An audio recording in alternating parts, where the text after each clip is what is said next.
Hello everyone, आज मैं class 11th का होम साइंस का पाठ नंबर 10 हमारे परिधान के 1 अंक वाले प्रश्न उत्तर करा रही हूँ। किशोर स्वयं को आकर्षक और फैशन प्रेमी निम्न में से कौन से तरीके द्वारा दिखा सकता है? महंगे वस्त्र पहनकर, डिजाइनर वस्त्र पहनकर, लेयरिंग के द्वारा, या उपरोक्त में से कोई नहीं। तो इसका राइट आंसर है लेयरिंग के द्वारा। लेयरिंग एक वो विधि है जिसने कि किशोर आकर्षक दिखने के लिए एक कपड़े के ऊपर दूसरा कपड़ा जो कि उससे मैच करता हुआ हो और उसकी रंगत में 4 चांद लगा दे, इस तरह से लेयरिंग के द्वारा कपड़े पहनना पसंद करता है। तो इसका राइट ऑप्शन है लेयरिंग के द्वारा। शिशुओं के कपड़ों की संख्या अधिक होनी चाहिए क्योंकि माता पिता को उन्हें सजाना संवारना अच्छा लगता है। वे नए नए कपड़ों में सुंदर दिखते हैं।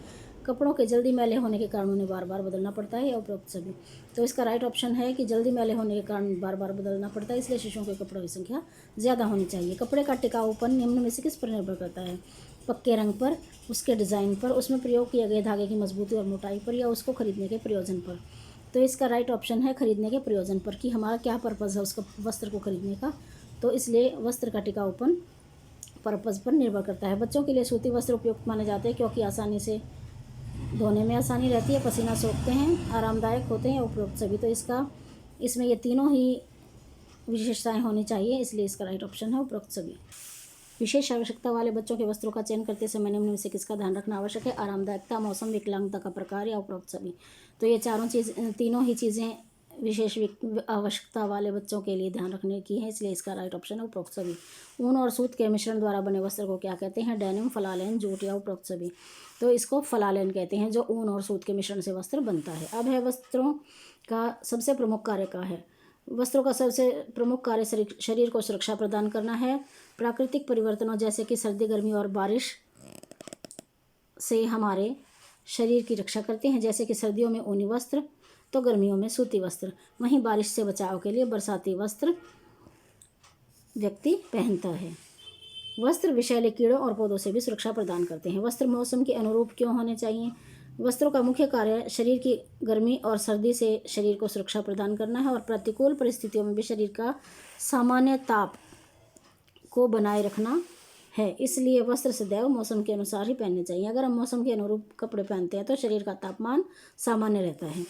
पूर्व विद्यालय के बच्चों के लिए किस प्रकार वस्त्रों का चयन करना चाहिए? पूर्व विद्यालय आयु के बच्चों को अपने कपड़े स्वयं पहनने उतारने के लिए प्रोत्साहित करने के साथ साथ उनके लिए ऐसे वस्त्रों का चयन करना चाहिए जिनमें ये विशेषताएं हों: पूरा एक ही परिधान हो, अगले हिस्से का खुला भाग काफ़ी बड़ा और लंबा होना चाहिए जो आसानी से खोला जा सके, बड़े बटन हो, बड़ा और आरामदायक गला हो जिसमें कॉलर ना हो और कंधा भी बड़ा हो।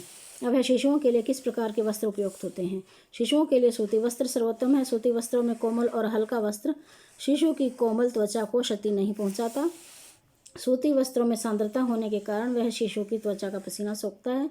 सांद्रता सोखने की क्षमता, पसीना सोख लेते हैं और उसे चिपचिपा नहीं होने देते। बच्चों के वस्त्र किस प्रकार के होने चाहिए?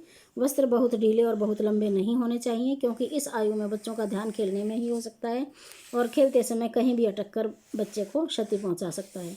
कपड़े की सिलाई पक्की होनी चाहिए, ऐसी होनी चाहिए जो बच्चा उछल कूद करे फिर भी सिलाई उसके दबाव को सहन कर सके। किशोरों के लिए वस्त्रों का चयन एक कठिन कार्य को माना गया है। इस आयु वर्ग के वस्त्रों का चयन सबसे कठिन होता है क्योंकि इस आयु के व्यक्ति परंपरागत कपड़ों के बजाय कुछ नया और अनोखा पहनना चाहते हैं। वे चाहते हैं कि सबसे अलग दिखें और उनकी पहचान हो।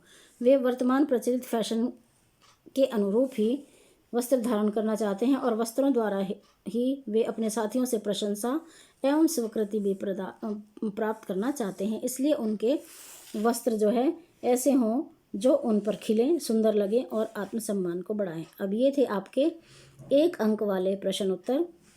धन्यवाद।